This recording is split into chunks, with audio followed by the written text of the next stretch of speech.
Plastic surgery deals with the corrections of defects, improvements in appearance, and restoration of lost function. The evolution of plastic surgery from reconstructive to cosmetic. Tonight on Call with the Prairie Doc.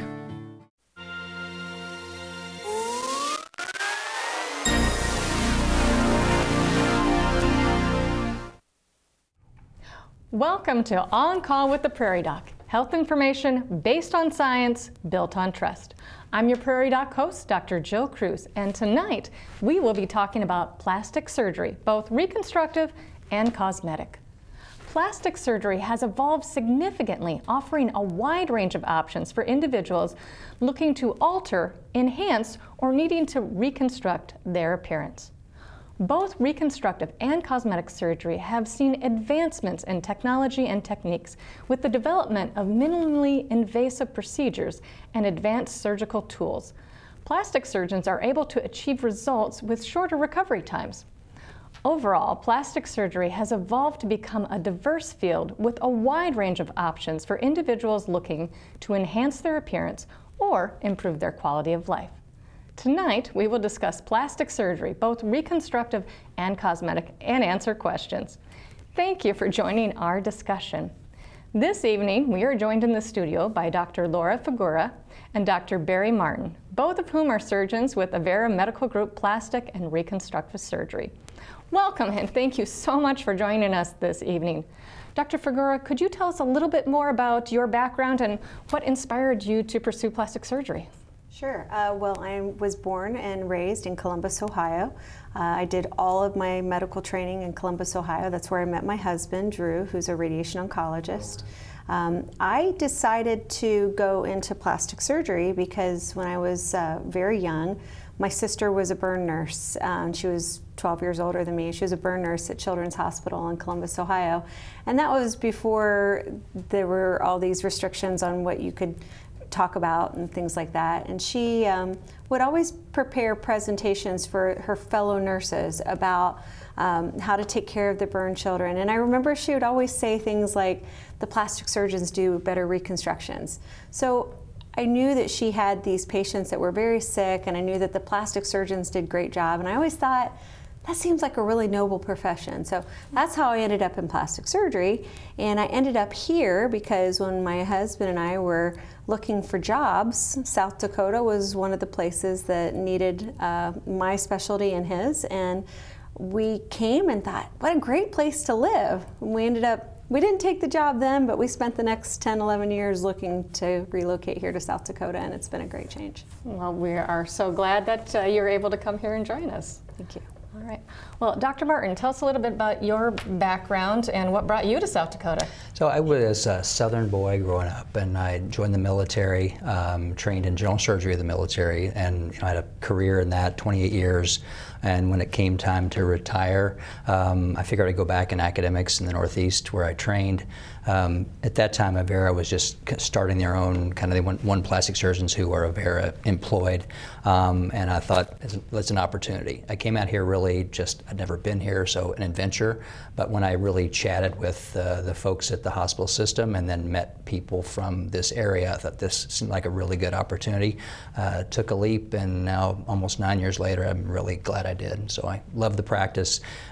Specifically, the reason I got into plastic surgery it was really the variety and the things you can impact somebody's life. When in general surgery training, I didn't see as many different types of possibilities as far as types of procedures that could be done a variety of ways. Plastic surgery to me was a great challenge, wide open field that allowed some creativity where you could make a difference from somebody from a cosmetic or a fundamentally reconstructive operation. So I don't have a day of regret for choosing that path. Excellent. Well, let's start with some definitions. What we're talking about when we refer to surgery as reconstructive versus cosmetic. So reconstructive, what's the aim of that? You had a great explanation for the students before the show started. Well, in my mind, when someone is undergoing reconstructive surgery, they're usually starting from an abnormal place. and then we're trying to make them more normal. So I always think about, in plastic surgery, we're moving people kind of in the right direction.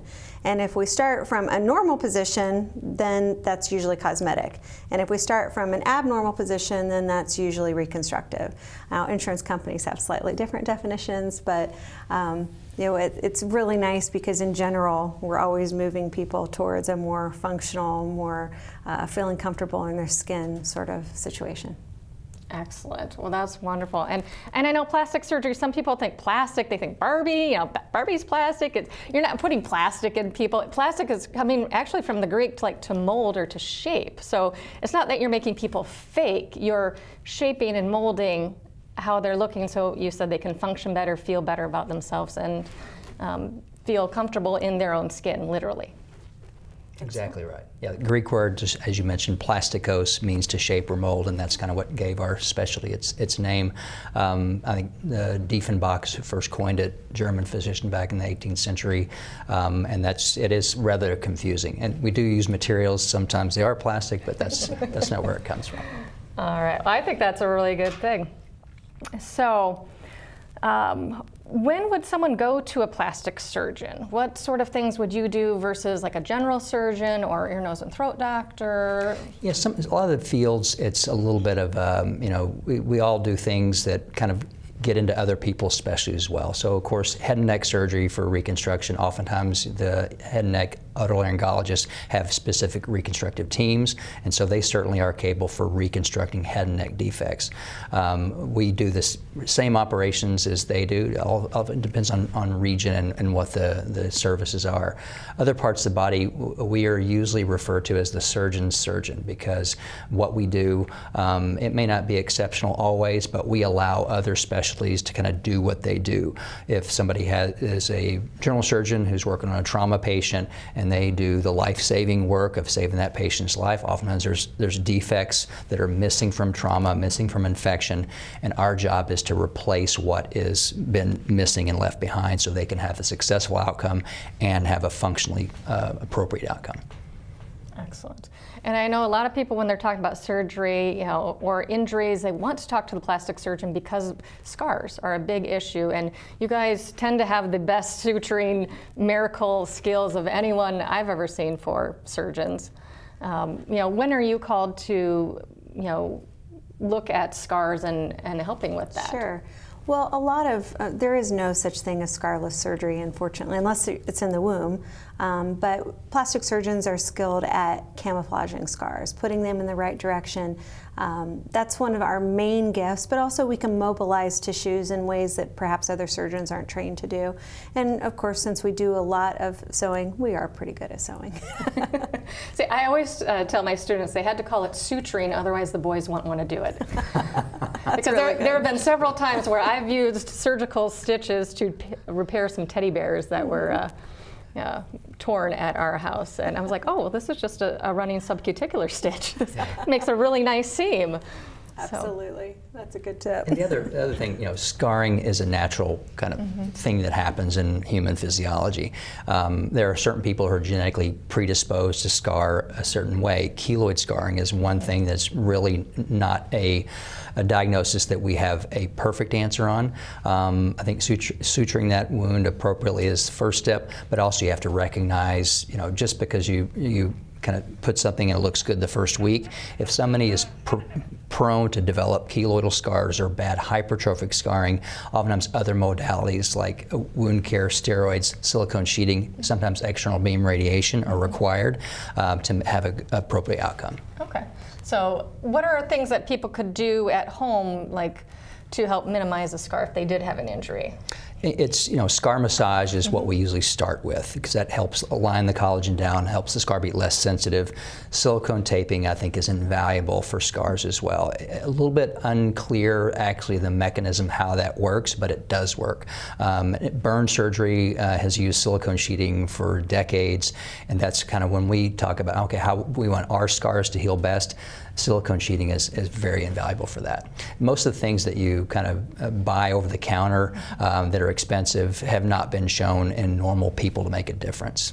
So I kind of keep it simple: moisturized scar, silicone sheeting, and scar massage. 3 easy things. All right, all things that people should be able to do at home. Well, let's get into some reconstructive surgery. So you said you're starting from a place where things are abnormal and bringing it more towards normal function. So talk a little bit about when someone would need reconstruction, or what are some common surgeries you do for reconstruction? Well, we take care of facial fractures, so that's where someone has had a fracture of the facial bone that puts it in an abnormal position, and that can be a functional problem. It can also be a cosmetic problem, but generally after a trauma, it's all considered reconstruction because you need to have your bones in the right place so that the muscles work together correctly, so that you can chew, so that you can not drool, and various things like that. So facial fractures are one reconstructive procedure we do. We treat or involved in the treatment of a lot of different types of cancer. For instance, facial cancer, there's a lot of skin cancer in the Dakota area. So if it's a sensitive area, we have a dermatologist, they're called Mohs surgeons, that will very carefully and precisely remove a skin cancer.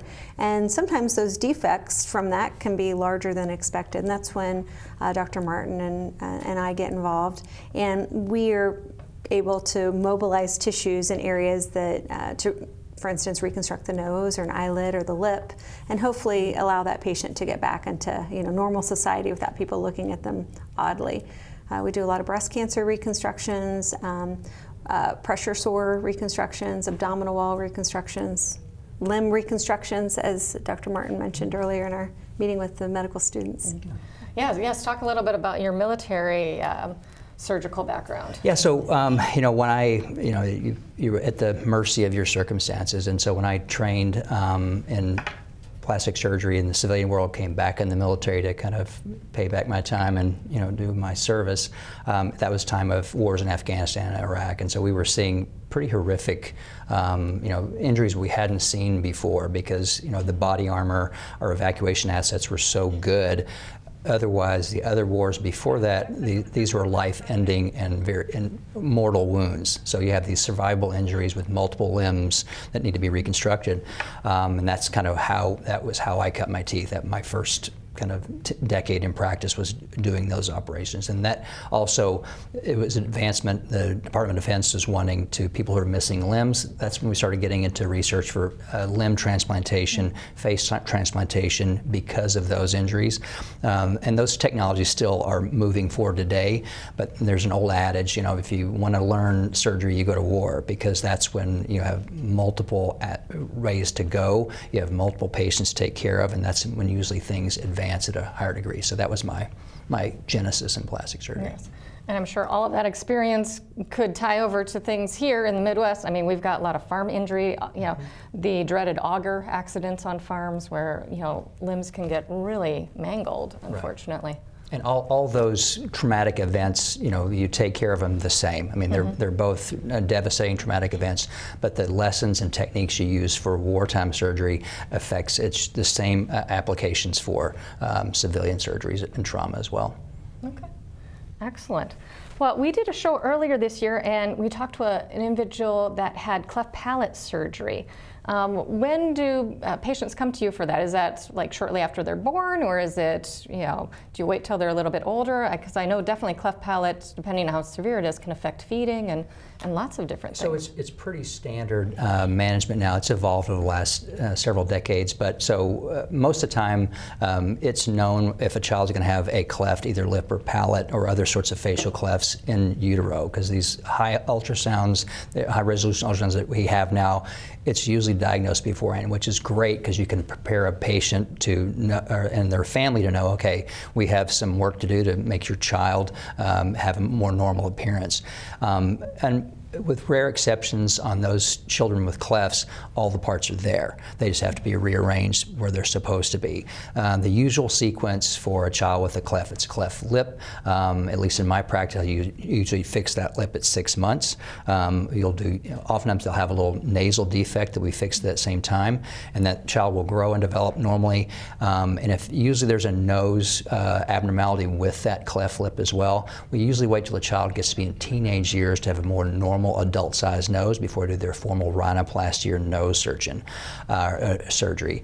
The palate, per se, 1 year is about the most normal time to fix a cleft palate.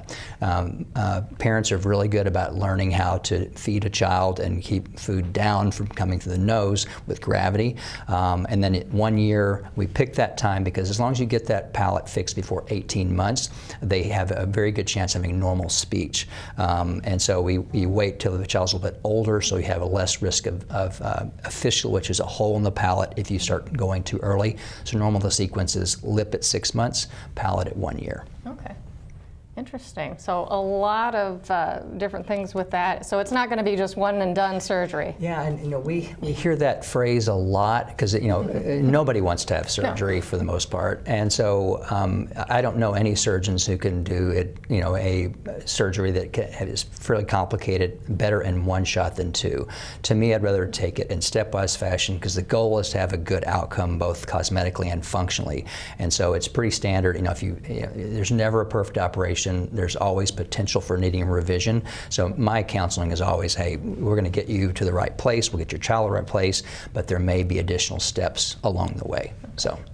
All right. Well, skin grafts are a critical surgical procedure used to repair and regenerate damaged skin resulting from injuries, burns, surgeries, or certain medical conditions. Prairie Doc spoke with Dr. John Gaken, a burn and trauma surgeon and medical director at Hennepin County Medical Center in Minneapolis, about this fascinating and important procedure.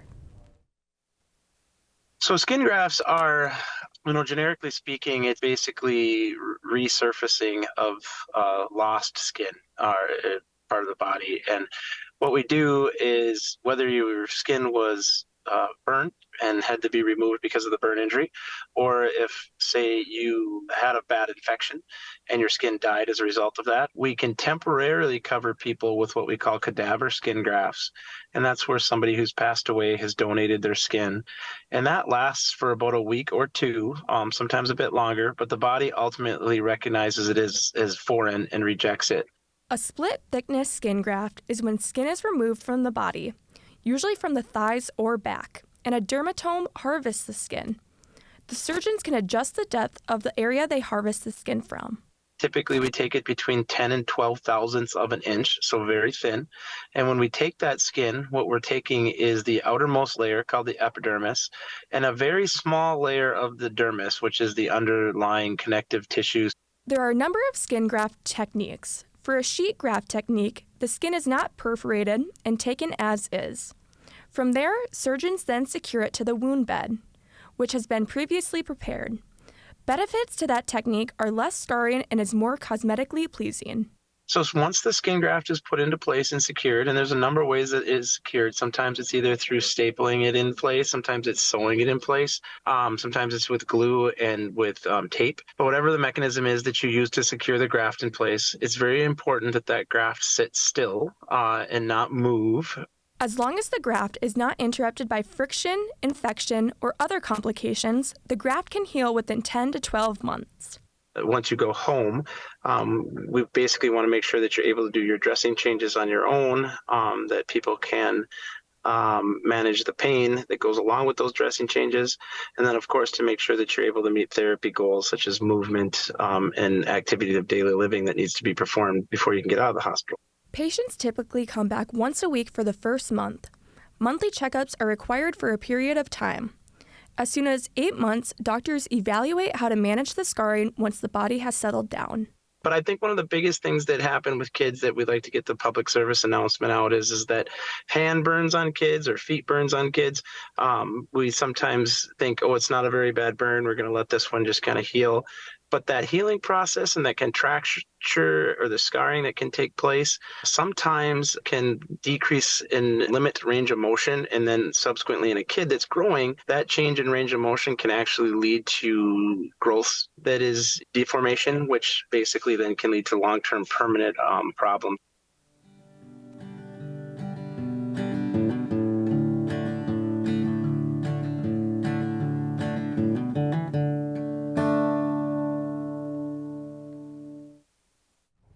I always think it's fascinating learning about skin grafting, and that I had the chance to work with a couple of burn patients when I was in medical school, and that's a very challenging field. So nurses like your sister are invaluable for that. So is she still in nursing, or? Mm-hmm. Yep, and still working with burns? No. Oh, okay.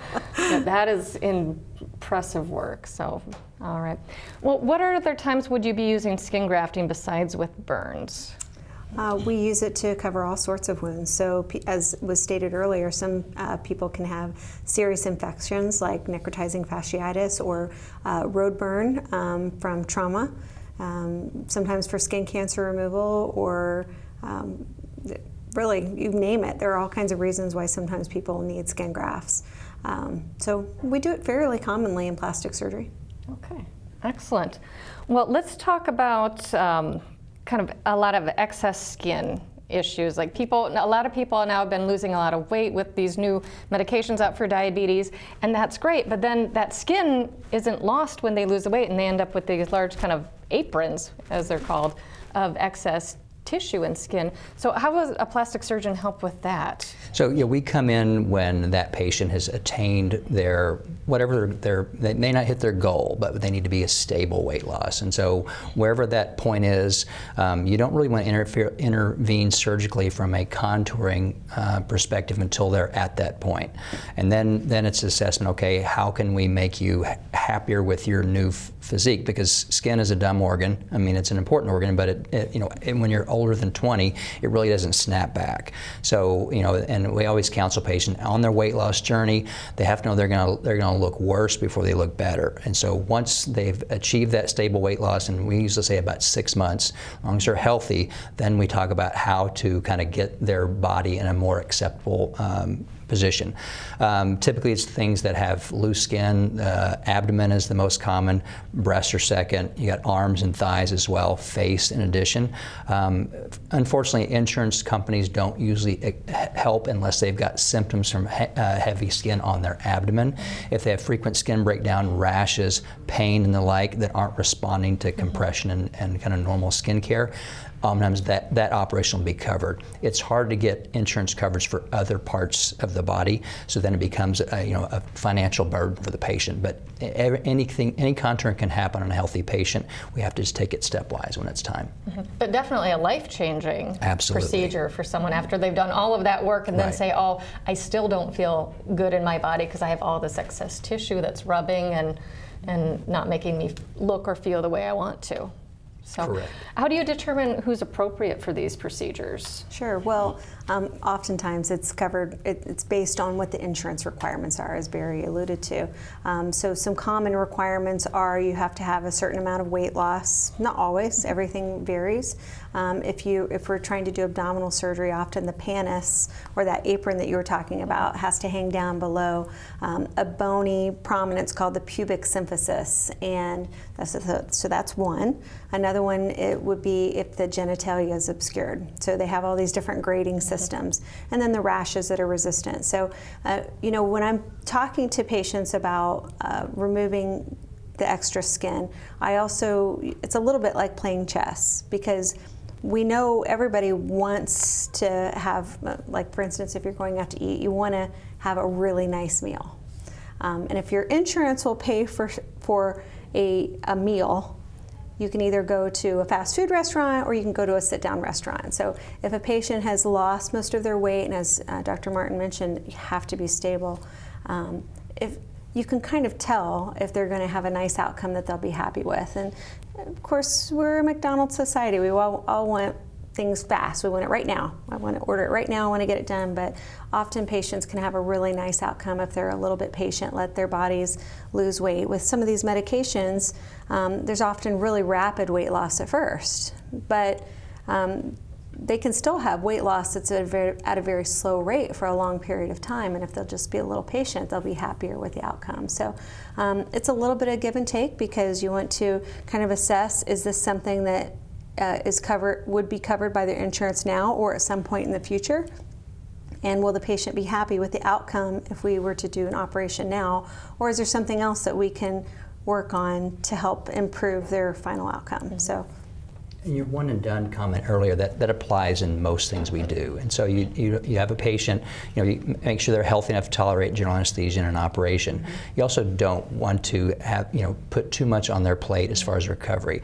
My kind of, in my mind, if I'm going to be operating more than 5 hours on somebody, that's either going to have to be inpatient surgery to recover, which also incurs more fees. You also don't want to make a patient so miserable in their recovery with multiple body areas being operated on. That's a really rough road. So we try to limit it and do a couple different body areas first, and then stepwise fashion. You take what care that bothers them most first, and then you take it step by step from there. That's usually the best way for a good outcome and a happy patient. All right. So not like on that reality TV show, The Swan. Yeah. In extreme makeovers, Yes. Extreme is usually a word that we try to avoid in our business for sure. People don't heal very well when you do a lot of things at the same time. When their body's overly stressed, you just have more complications. So it's not really that helpful. Okay. So you want to have a measured approach when they're ready, when they're stable, and when you're going to have the best outcome. Correct. Wonderful. Well, let's talk a little bit about sleep apnea and deviated septums and nose issues that require plastic surgery. Yeah, so you talk about nose surgery. We see functional nasal airway obstruction as kind of the overall arching term. If someone's having difficulty breathing through their nose, either from a congenital deviation of their septum, which septum's the structure that divides the nose into two separate chambers. Airflow likes to have laminar flow. So if you have bends and curves in the inside of the nose, you're not going to breathe as well. So a septoplasty is usually the most common thing we do for a functional nasal airway obstruction, and that's a relatively short surgery, 1 hour, maybe a little bit more, where you're kind of removing the abnormal part of the septum and then making that nose straight so they can breathe better. Oftentimes we see patients who have both cosmetic and functional needs as well. They may want their nose to look a little bit different in appearance. That's a cosmetic act, and so those procedures can be done together. Usually it's a fee for service and they have to pay out of pocket for the cosmetic portion, but if they have a functional nasal airway obstruction, either congenital or from a trauma, that portion is covered by insurance. So those are oftentimes combined together. Sleep apnea things, usually our ENT colleagues are the ones who handle those, but they also are important for health as well. All right. So if my husband, who took a horseshoe to the nose when he was a teenager, ever wanted to have something done, send him over. Yeah. All right. Excellent. It adds character. Well, let's talk a little bit about cancer. We were talking about earlier with Mohs surgery, but plastic surgeons do help a lot of patients with cancer. Do you do a lot with skin cancer? Is that mainly dermatologists, or do you two have kind of areas where it overlaps? It varies a lot. So unfortunately, there's a lot of skin cancer in this area, and we have just as we have a defined number of plastic surgeons, we also have a defined number of Mohs surgeons. So plastic surgeons, we often do excise some skin cancers and then do the reconstructions ourselves. We tend to do that in areas where it's not as critical to maintain every millimeter. Such as on the eyelid or the nose or the lip, we can do larger areas. So we're the extirpative surgeon for some things, but mostly we're the reconstructive surgeon. Okay, excellent. So, and other things, do you do much with like biopsies for things, or is it more? Sure. We do lots of biopsies. It just depends. If a patient comes, we know how to handle all of those things, certainly. Okay. And I should mention, we actually do a lot of melanoma surgery in our practice. A lot of that, because that's one particular skin cancer that when you take it out, you can't test the margins at that time.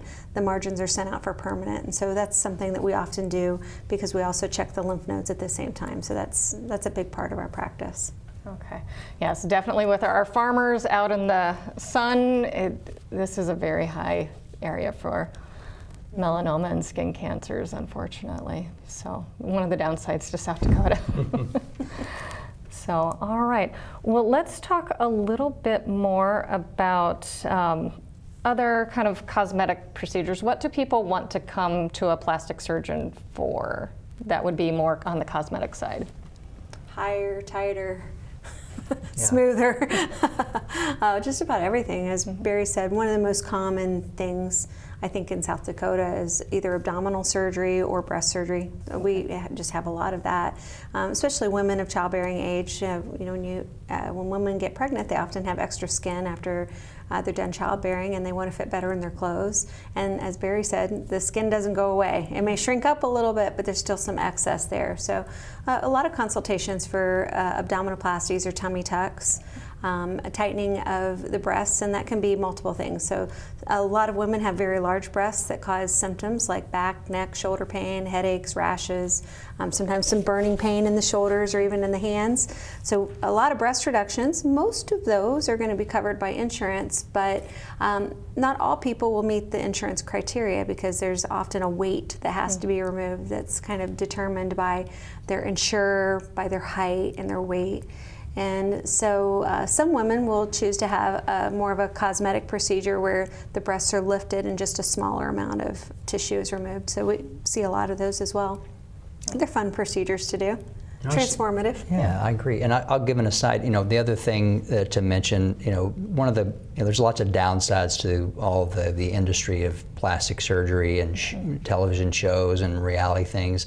But I think at least the one part of that is it's kind of taken the taboo label off facial cosmetic surgery. And so people who are healthy, because people are staying healthier longer, they're taking care of themselves, they can still have age-related changes in their face. And again, it's a negative competitive factor if you're in a busy competitive job market. If you feel young on the inside and you don't feel like your face looks and matches how you feel on the inside, well then having a aesthetic procedure on your face to kind of reverse some of the age-related changes, either from eyelid or a facelift or a neck surgery, that can kind of make that person's face be much more in harmony of what they feel like they should look like, and kind of makes them more comfortable in their own skin. So I think it's another thing that is very, very powerful. Excellent.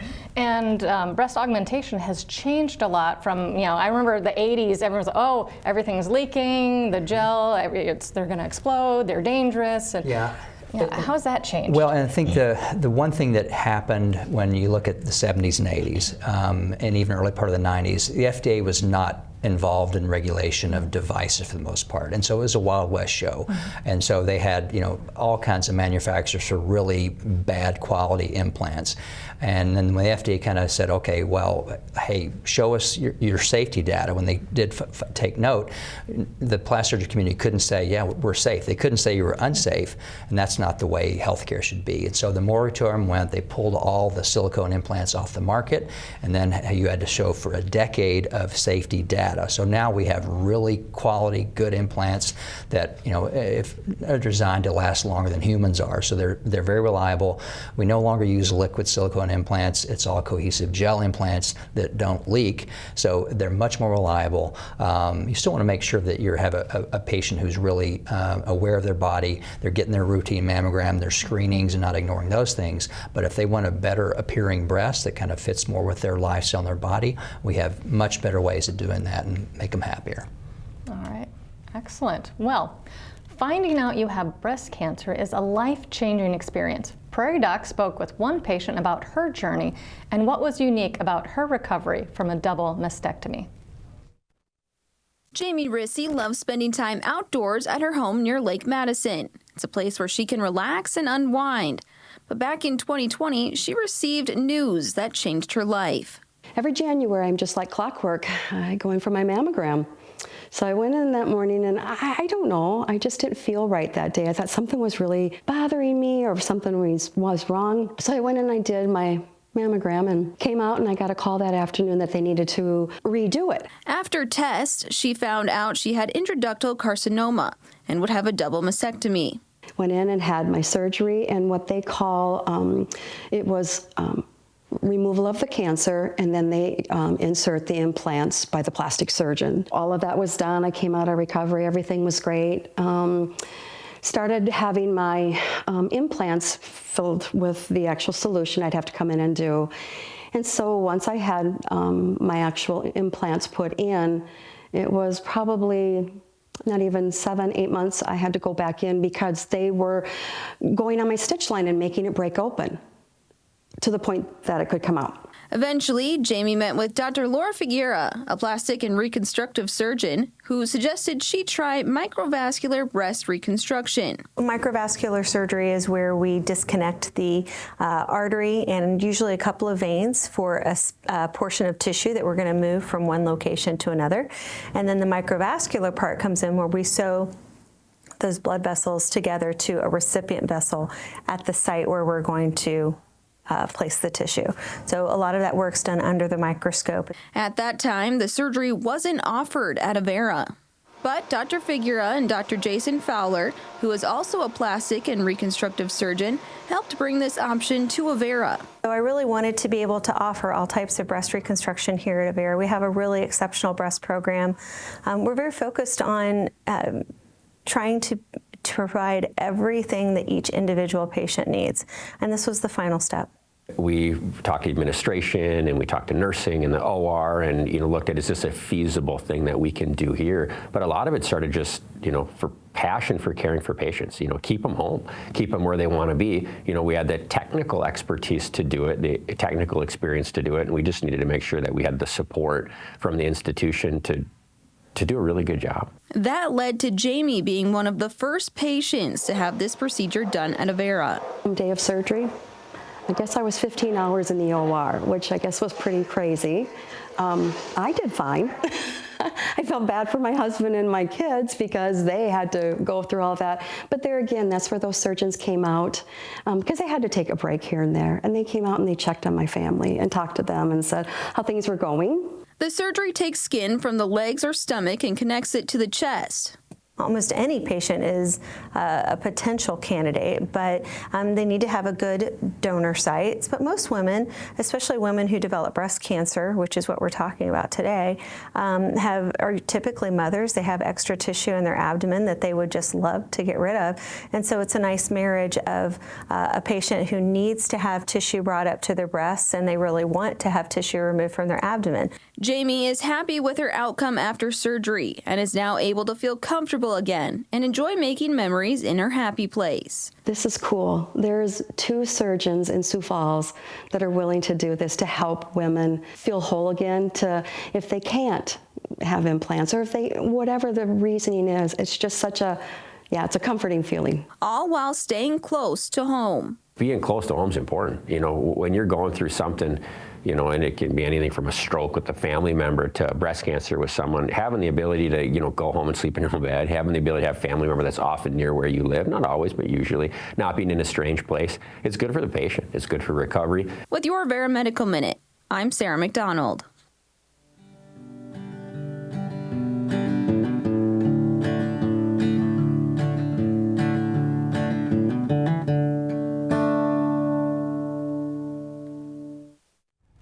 Well, how common is having to perform microvascular breast reconstruction? Is that?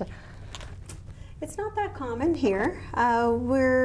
We used to send about anywhere from 4 to 10 or 12 patients a year to other locations that they either had failed implant-based reconstruction or they desired to have their own tissue used as a reconstruction. But it would be very costly for them. They have to go out of our state. And in fact, some of them, their insurance wouldn't cover it. And the amount that they would have to pay out of pocket was just way too exorbitant. So after sending a few patients down there, I thought it'd just be really nice because we do so many wonderful things at Avera. We have such a well-rounded offering for 5 or 6 states. I thought that would be really nice to offer. And then when we had a younger partner come in who really had some exceptional microsurgical skills, we kind of said, let's see if we can make it happen. It's been nice. It's been very helpful. I'm sure these are very rewarding surgeries to do because cancer takes so much from women, and to give that back, their appearance, the way they look, the way they feel, has got to be just a wonderful part of your job that feels very fulfilling.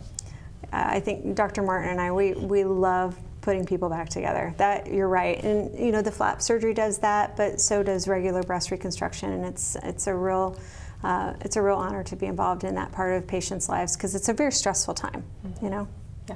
So what are the different options for breast reconstruction after breast cancer and a mastectomy? Yeah, so some people opt for nothing. They, you know, their body image and how they look at things are happy. Hey, treat my cancer. I'm happy to have a flattened appearance in my chest, and they move along with their life, and they don't have to worry about, you know, a device that could potentially get you know, leak or get infected, or a long surgery with recovery. So we kind of let the patient, we give the patient their options and what are reasonable options. We also feel compelled, there are certain people who have other health issues that they really aren't a good candidate for, you know, a long operation, or their body type really makes that a risky affair. So we, you know, present them the options. It's a rare patient who won't kind of understand things and go along the stepwise fashion today. Here's my choice. I trust you, let's get you through this. So, by the way, most women have implant-based reconstruction, and in most cases that's a two-step procedure. First step is a tissue expander, which slowly stretches skin over time. A little bit of a safer approach than to kind of put the permanent implant in right away.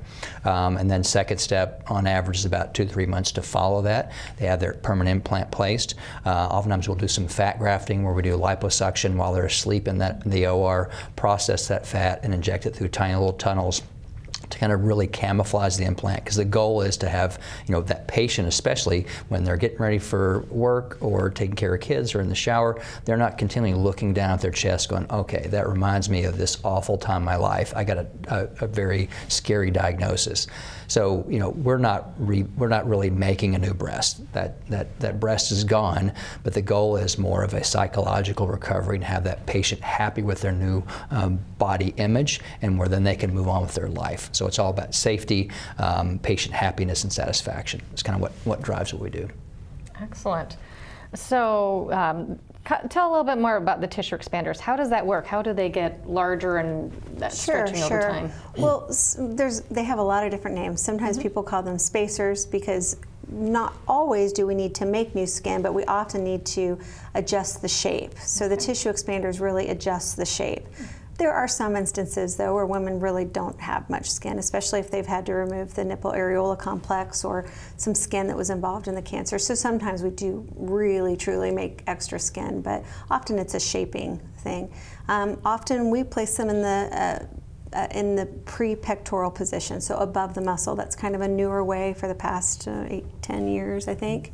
And that's really revolutionized implant-based reconstruction, because we used to put them under the muscle, and then the skin would be just directly over the muscle. So whenever anyone moved their muscles around, the skin would kind of crawl. And it looked great while the expanders were in, which are a little kind of firmer device. But once you put a soft implant in, then with time, they kind of end up in the armpit, and the lower pole doesn't look as good. So it didn't really hold up as well. But now that we put them above the muscle, sometimes it's just amazing the outcomes that we can get. It doesn't look like their breast did before, but it can fill out their clothing, they can have liberty of clothing, they can swim, they can do all kinds of things, they can work out, and they still don't get as much animation. So it's a nice way to reconstruct. And to add, I will mention that, you know, one relatively newer kind of way we reconstruct breasts is if a patient is going to have a partial mastectomy, or lumpectomy as it's referred to oftentimes.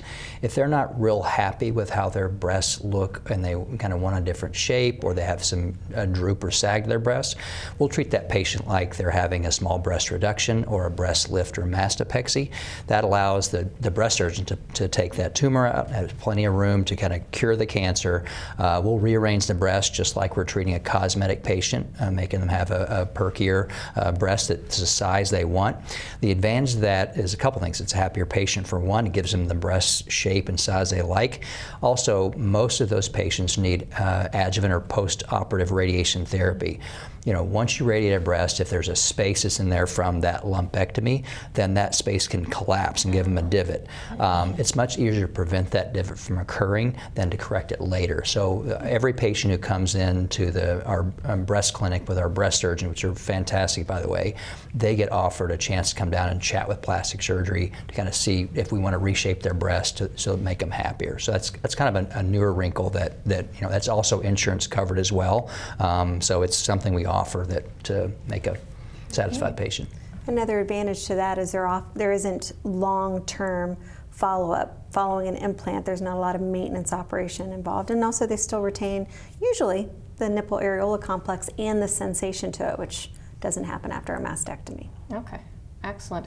And then if there are implants placed in, does that affect further future mammograms or future imaging? Do they need to do anything special? Most often, if you have a total mastectomy and reconstruction, that patient, unless there's some particular thing on their exam that you're concerned about, usually they don't have to have routine images or surveillance with mammograms or MRI like they had before they had their breast removed. So most oftentimes that patient is not required or no indication to have routine surveillance imaging. So that is one of the kind of things that can be an advantage if patients coming in has been really traumatized by frequent imaging. They get callbacks, unnecessary biopsies. They live in a little bit of a terror and a fear every 6 months to a year. Okay, is this going to be the year where something shows up?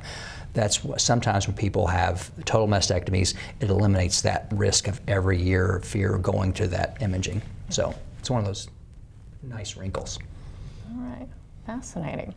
Well, where do you see things going in the future? Do you see any new procedures or direction, or? Depends on how far out into the future. Okay. I'm sure there'll be some new devices that will come along, and who knows, maybe one day they'll make some breasts in a lab. 3D print. Correct. Excellent. And what sort of software do you use to kind of like model and like 3D imaging to kind of show the patients what they're expecting? Because sometimes it's hard to envision what things will look like in the after stage to make those decisions. We have a Vectra imaging system that's a three-dimensional camera that for both, I think probably the most common time we use it is for rhinoplasty, to show a patient what they expect to look like, because sometimes they have a hard time saying what they want changed in their nose. We give them a realistic expectation of what they would look afterwards. Breast the same way, breast augmentation, breast lifts or mastopexy, oftentimes for cancer reconstruction as well. It can show them images of kind of what they're going to look like in the future with pretty good predictability. So it's a nice tool. We send the patients home with images. They can sit at home and say, yeah, I like that look. That's too big. That's too small. So it's a nice way to get in again. It's pretty accurate. So we like having that capability. All right, neat. Well, if someone's not having both breasts reconstructed, how hard is it to make them match? Yeah, so it's apple and orange. So the easiest way to have symmetry, which symmetry matters, is to do the same thing to both sides. Okay. But sometimes the patients say, yeah, you operate on this side, but leave this one alone. And the fortunate thing is there's a statute and a law in the United States that even if we're treating cancer on one side, if we want to make them symmetric, that's a reasonable goal that's covered by insurance. So people have breast augmentations, they have breast lifts, they do fat grafting to both sides or one side. And so whatever it takes to make that patient whole and symmetric and happy with their body. And again, it doesn't matter when that happens. It can be immediately after cancer surgery, it can be a year, a decade, 3 decades later. It's still covered. And so that's a nice, it's a reassuring thing where patients, they don't feel like they're pressing us to do something right now. But if we're doing something on the opposite breast, that's part of reconstruction as well. Okay, excellent. Well, with mastectomy, is there reconstruction of the nipples, or are they gone, or how does that work? Okay. So sometimes, sometimes women, when they're experiencing breast cancer, they're a little older, sometimes not. And women have different goals as they go through life. But if a patient has a smaller breast and they don't have a nipple, sometimes that's a blessing because then they don't have to cover them. Mm-hmm. So a new thing that's come up probably in the past decade is tattooing. And that's very popular because then when they look in the mirror, they still see something and it makes them feel whole, but yet there's no projection that they have to cover. If a patient has had to lose their nipple, which this is probably the best time that we've ever had it, doing things to preserve the nipple areola complex because that does look really nice. But if they've had to lose it and they want a projection, then we can do all sorts of little rotational flaps to create a projection, and then often that's followed with a tattoo to create the pigment around with the areola around it. Who does the tattooing? I'm curious. Me. Yeah. Not some back alley guy. Yeah, I don't know. I can't do eagles, stars, or flags, but I can do. But you can do it. Yeah. Okay. That is interesting. I never thought about that, but that makes perfect sense. So, well, good. Well, we just have a few minutes left. Is there any other procedures that we didn't touch on that you would like to share, or? I think you've worn us out. Yeah, really. We've run the whole gamut head today. to toe. Yeah. So lots of different procedures, from reconstructing to purely cosmetic. And I don't want to downplay cosmetic, because it is important with people about feeling as good as they are on the inside, because definitely, something that they were teased for or taunted by, classmates or... We could talk about otoplasty. Yeah, that's nothing. Go ahead. Perfect. So otoplasty is, there are some children, sometimes adults, that have prominent ears. And sometimes that's covered by insurance, sometimes not. But it's often something that is really important to a child and then to their family. So we do it both through insurance and sometimes self-pay.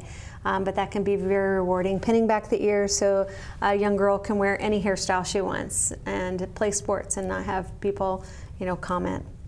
Even young boys. It's a very popular surgery, unfortunately, and it's really worthwhile. All right, well, we have 2 minutes left, so I am so excited that, we talked about a lot of things today. This was very interesting. I think I learned a lot, even though we didn't have live audience coming in with questions. Hopefully, I got a lot of things out there. So I would just say this is just wonderful that we are so lucky to have you guys both here in South Dakota, and welcome to the Midwest. I'm so glad you moved out here and survived a couple winters, so I know that you guys were likely going to stay. So, but definitely it's a blessing to have such talent here in South Dakota, like you said, so patients can stay local, don't have to go somewhere that's out of network or traveling to be away from family to get these services, so they can look on the outside the way they feel on the inside. And I think that's just wonderful that we work on treating the whole person, and it's not just vanity. This is really about function and that form following that function, and that you guys can recreate that. So plastic, not surgery, not meaning plastic like Barbie, but plastic as in molding and shaping and forming into something that's beautiful. So I'm just in awe in what you guys do. This is amazing. Appreciate that. Well put. Yeah, so thank you so much, and I can't wait until we have you guys. We haven't had either of you on the show before. Oh, yeah. Oh my gosh, this is a terrible oversight on our part. We're definitely going to have you come back again here. Wait for the reviews first, then we'll see. Yeah. Oh, right. All right. Well, I know at least my junior high and high school teachers watch back at home, so you at least have 2 viewers and my mom. So, but you'll have patience telling us. Let's start somewhere. Well, we'll be right back after this. Overwhelmed with the amount of information available? Not sure which sites to trust? Head to the Prairie Doc YouTube channel today to access all previous On Call with the Prairie Doc episodes. And make sure to join us most Thursdays on SDPB or streaming on our Prairie Doc Facebook page. Well, thank you to our guests, Dr. Figura and Dr. Martin, for volunteering their time to help us learn more about different types of plastic surgery. If you would like to see and hear more episodes of this program, please like and follow us on Facebook, Instagram, Threads, YouTube, and TikTok, or visit us at prairiedoc.org. Look for Prairie Doc Perspectives in your local newspaper and online. Listen to us on Prairie Doc Radio on SDPB Sundays at 6 a.m. and 1 p.m. And be sure to look for the podcast of this program, Prairie Doc On Call, wherever podcasts can be found. From all of us here at On Call with the Prairie Doc, thanks for joining us for another episode of health information based on science, built on trust. Until next time, stay healthy out there, people. Rehab and physical therapy are an essential part of healthcare and recovery. They help restore independence in everyday activities and meaningful life roles. The importance of physical therapy and rehab. Next time, On Call with the Prairie Doc. My name is Carter Home, and I serve on the board of directors of the Healing Words Foundation, the nonprofit that runs Prairie Doc programming. Our mission is to enhance health and diminish suffering by communicating useful, science-based information respectfully and compassionately. Your donation supporting Prairie Doc programming makes an extraordinary difference. Gifts of any size enhance its impact in our state and beyond. Thank you for your generosity.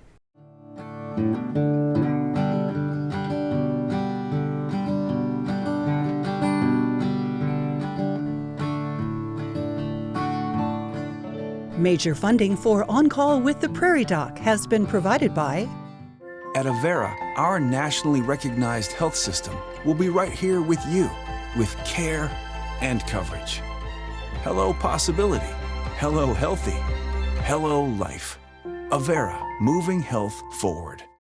Larson Manufacturing is proud to support On Call with the Prairie Doc as it continues to open doors for important medical information. And with the ongoing support of these individuals and institutions, Brookings Health System, South Dakota Academy of Family Physicians, Ophthalmology Limited, Avera Medical Group Brookings, Avera Heart Hospital, First Bank and Trust, Dakota Allergy and Asthma, Monument Health,